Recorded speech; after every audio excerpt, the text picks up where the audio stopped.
que África, nosso país, é feito, somos negros de onde? Sabemos muito pouco. Todos os meus amigos sabem, de alguma forma, a sua origem. Os descendentes de italianos, portugueses, ingleses, alemães, fazem sua árvore genealógica tranquilamente. Nós não.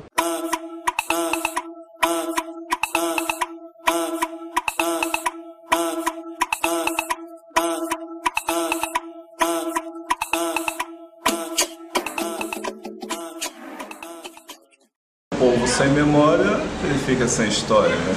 Então, todas as vezes que a gente fala de memória, resgate da sua história, é fazer uma alusão ao momento em que vivia para o momento que está e o que precisa ainda acontecer para que a gente, de fato, tenha uma igualdade racial, de fato, né? Não essa igualdade racial que eles dizem momentânea. Então, falar de história é falar sobre uma perspectiva não linear, né? É entender que o presente, o passado e o futuro estão totalmente articulados. Então, quando a gente fala sobre a história, a memória do povo negro no Brasil, pensar esse passado, né? Pensar a vida em África e comparar com a vida que a gente tem nas diásporas, é falar também desse modo de vida, né? De um modo de vida xenofílico, de um modo de vida matriarcal, onde a mulher era sagrada e desempenhava papéis importantes na comunidade.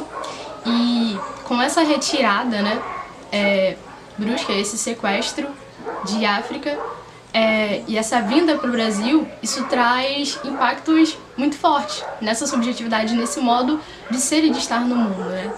A antropóloga Marimba Anne, ela fala sobre o termo Maafa para poder contar sobre esse holocausto africano, né, que começou com a dispersão, com o sequestro primeiramente, e a dispersão dos povos africanos pelo mundo.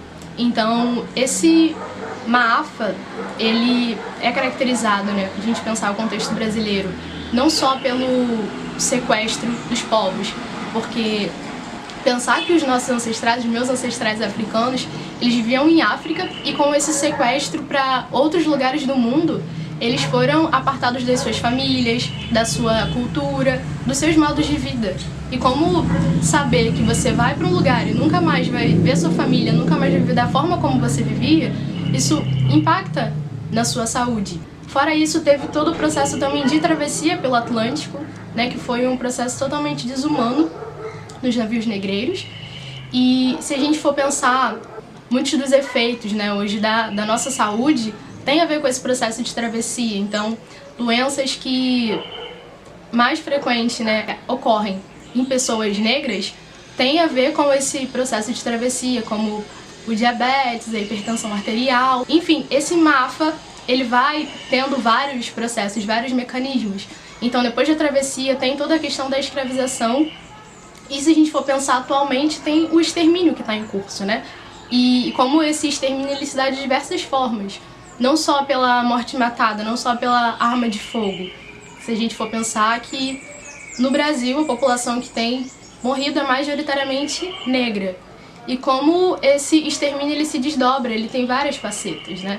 Pensar que o racismo ele é um sofrimento de todo um povo, né? Que ele vai acarretar, vai impactar na vida de crianças, de adultos, de idosos, de homens e mulheres de formas diferentes, né? Então, no contexto brasileiro, toda essa questão do extermínio ela vai se dar pelo genocídio, pela morte matada, também pelo epistemicídio, que é esse não reconhecimento, né, da nossa história, das crianças não se verem representadas nas grades curriculares, de tudo isso também influenciar na evasão escolar, de como nas universidades a gente não lê autores negros, não reconhece, não vê a nossa história sendo representada nos livros, né?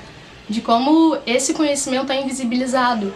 Então, todo esse processo, esse conflito dos berços, de um modo de vida africano que os nossos ancestrais tinham em África, e esse modo de vida que a gente tem aqui no Brasil hoje, que é um contexto que se configura totalmente anti-africano, anti-negro, isso impacta totalmente no nosso modo de ser e na nossa memória, né? Como a gente pensa esse passado, como é sofrido pensar nessa história, e muitas das vezes a gente como mecanismo de defesa, preferem se afastar disso, não se reconhecer como negro.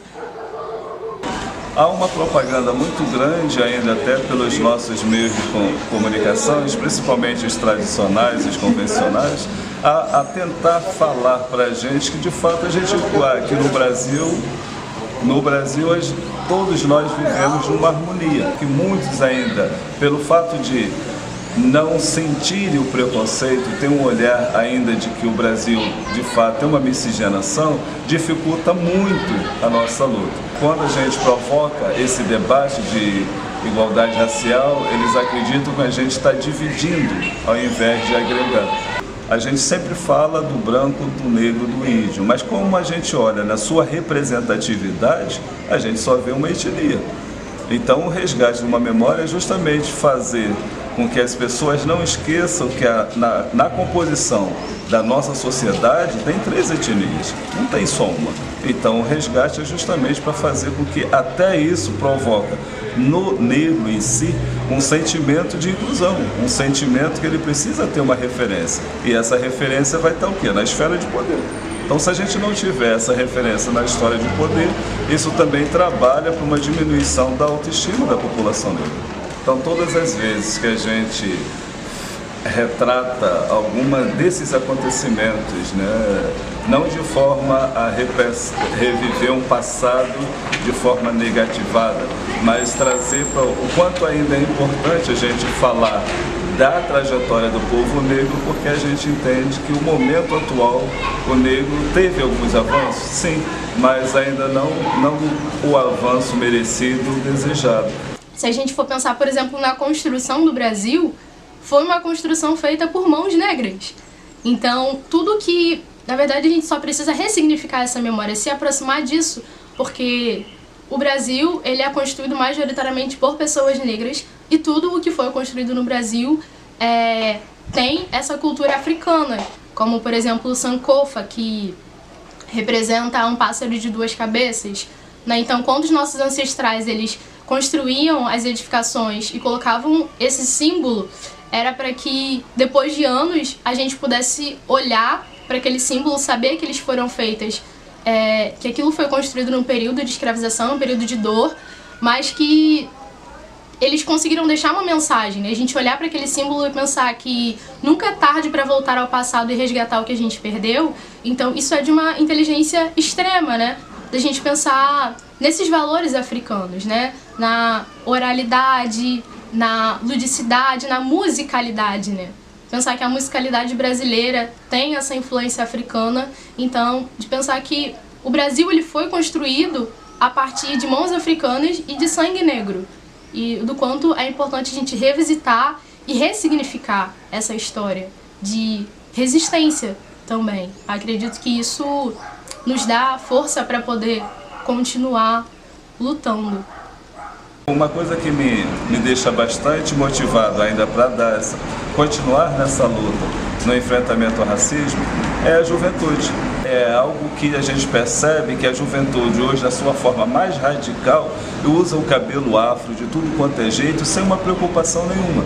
Então isso pra gente, que outrora tinha uma dificuldade até de inserir nessa luta racial algumas mulheres negras, quando a gente falava que o problema a questão do cabelo, da sua autoafirmação passava pelo não uso do enê, pois a gente vê que é um colorido totalmente diferente. Vai muito mais além da discussão sobre aquela questão da estética que tinha que ser uma estética puramente afro. Hoje não, a negritude hoje, principalmente as mais jovens, estão tão libertas desses estereótipos que hoje elas usam o cabelo alisado, o cabelo afro, e a gente vê um colorido muito grande. Então isso eu acho que é muito salutar. É por isso que é interessante a gente falar de resgatar a memória, porque se hoje nós estamos podendo fazer essa discussão e tentar fazer com que mais pessoas bem importantes, é porque muitos passaram antes da gente e trilharam um caminho piores do que os nossos. Então, cada ano que passa, o que eu acredito que tem que ser assim, cada geração tem que amenizar o sofrimento racial para a posterior. Da mesma forma que se a gente for pegar desde do negro vindo para cá, da forma que foi trazido para cá, como escravos, né, no Brasil, em toda a sua trajetória, desde a sua retirada da África até a nossa chegada de hoje, os primeiros que vieram sofreram muito mais do que a gente.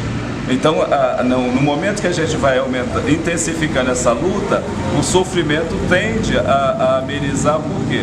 Eu acredito que na medida que a gente dá continuidade a essa luta, a gente vai conseguindo, de forma até pequena, sensibilizar a uma camada da etnia que não é do povo negro, é o povo considerado branco, a perceber que de fato há uma desigualdade racial. E essa desigualdade, ela existe e é provocado porque tem um grupamento que defende alguns privilégios e em cima da defesa desses privilégios massacra um outro povo. Que esse povo massacrado normalmente, para que essa elite que a gente tem permaneça nos seus privilégios, somos nós negros. A gente precisa entender que o problema do Brasil ele não é um problema social, ele é um problema racial.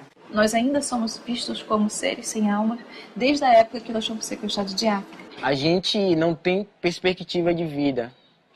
A gente tem aquela expectativa de morte. Essa questão do histórico é interessante, porque o histórico está muito ligado à marginalização do negro desde o pré-abolição. Tem um contexto escravagista e aí você liberta os negros, entre aspas. Só que você traz migrantes italianos, alemães, enfim, para trabalharem no país e os negros continuam à margem. Ou seja, foi largado ao Deus dará. Então, isso significa dizer que o racismo, ele impera e que a falta de políticas e que as políticas ineficientes está atrelada à questão de raça, à questão de cor. Basta você pegar os índices de jovens que são vítimas de violência, dos jovens que são vítimas dos autos de resistência, dos jovens que não têm escolaridade, né? Então, isso tem cor, tem nome e tem idade. E tem local também, que não é todo local. Eu queria saber o porquê o preto, o pobre e a pessoa que mora na área de movimento, não são bem tratados, são ignorados, esculachados. Se a gente for observar a nossa sociedade atual, a gente percebe que a maioria da população analfabeta é negra, a maioria dos presidiários são negros, a maioria da população que é carcerária é negra, a maioria dos analfabetos são negros, a maioria dos pobres são negros e a maioria das pessoas que morrem atualmente na política militar que a gente encontra para esse enfrentamento do tráfico, dessa política que tem aí, é a população negra. Então isso se faz necessário dar continuidade à luta de promoção da igualdade racial. A militante, a gente sempre sonha, né? A gente acredita que vai chegar um tempo em que a gente vai poder, de fato, sentar, né, com uma tranquilidade maior e vai falar, poxa, dever cumprido.